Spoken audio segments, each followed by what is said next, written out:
আমি কিছু ডিসকাস করতে চাই। ফার্স্ট, আপনারা ভাববেন আমি এত ছোট ছোট ভিডিও কেন বানাচ্ছি।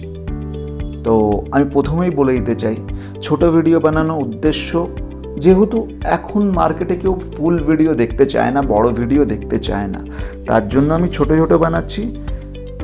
আপনারা ফুল ইনফরমেশান যেন এই ছোট ছোট ভিডিওর মাধ্যমেই পেয়ে যান, আর আপনাদেরও সময় বাঁচুক, আর দেখতেও যেন আপনারা বোরিং ফিল না করেন। আবার দ্বিতীয়বারও দেখতে চাইলে আপনাকে 15 মিনিট 20 মিনিট যেন ওয়েট করতে না হয়, 2 মিনিট থেকে 5 মিনিটের মধ্যে আপনারা কভার করে নিতে পারেন।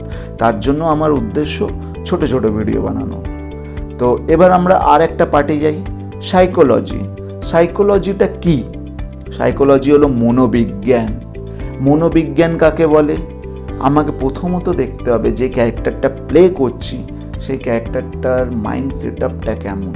সাপোজ ধরে নিন আমি কোনো ক্যারেক্টার প্লে করছি, আমি কোনো কিছু এমনি প্লে করতে পারবো না স্ক্রিপ্ট পড়ে। তার জন্য আমাকে দেখতে হবে যে ক্যারেক্টারটা আমাকে দেওয়া হয়েছে তার মাইন্ড সেট আপটা কেমন। সে পাগল নয় তো? সে নিজের ছোটদের সাথে কিভাবে কথা বলে, সে নিজের বড়দের সাথে কিভাবে কথা বলে। হতেই পারে আমি কোনো বস্তি ঘরে বিলং করে বড় হয়েছি, কিন্তু আমার মাইন্ড সেট আপটা একদম চিপ, হতেই পারে। আবার এটাও হতে পারে আমি বস্তিঘর হতে পারি, কিন্তু আমার এডুকেশন আলাদা ছিল, তার জন্য আমার মাইন্ড সেট আপ খুব ব্রড। এবার আমি হতে পারে আমি কোনো বড় ঘরের ছেলে মেয়ে, সাপোজ ধরে নিন আমি মুকেশ আম্বানির ছেলে মেয়ে, তো ওখানে আমার মাইন্ড সেট আপটা আলাদা হতে পারে। তো প্রথম দেখুন, আপনারা তো একটা ছেলে বা একটা মেয়েরই রোল প্লে করছেন, কিন্তু প্লে করার মধ্যেও অনেক কিছু আপনাকে দেখতে হচ্ছে, তার মাইন্ড সেট আপ কেমন। আপনি যদি মাইন্ড সেট আপ না দেখেন তো আপনি কখনো চরিত্রটা প্লে করে উঠতে পারবেন না। যেহেতু সে কথা কিভাবে বলে, আপনারা MS ধোনি মুভি দেখেছেন আশা করি, আমি জানি না কতটা সত্যি বা কতটা মিথ্যে। ওখানে সুশান্ত সিং রাজপুত শুনেছি আমি যে তোমার ধোনির সাথে 2 মাস কাটিয়েছে, তাকে অবজার্ভ করেছে।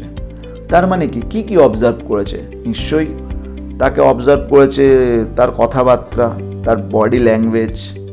যেহেতু অবজার্ভ না করলে, খালি স্ক্রিপ্ট বলে কখনো ক্যারেক্টার প্লে করা যায় না। বা আমাদের প্রসেনজিতেরই একটা মুভি আছে মনের মানুষ, যেখানে লালন ফকিরের ক্যারেক্টার প্লে করেছে। তো আমি শুনেছিলাম, জানি না কতটা সত্যি বা কতটা মিথ্যে, কিন্তু ওই ক্যারেক্টারটা প্লে করার সময় উনি তাদের সাথে গিয়ে সময় কাটিয়েছেন, তাদেরকে অবজার্ভ করেছেন, দেখেছেন। যতক্ষণ আপনারা দেখবেন না, অবজার্ভ করবেন না, ততক্ষণ আপনারা কোনো ক্যারেক্টারই প্লে করতে পারবেন না। তার জন্য বলে কোনো ক্যারেক্টার করার আগে আপনি তাকে ভালোভাবে অবজার্ভ করুন।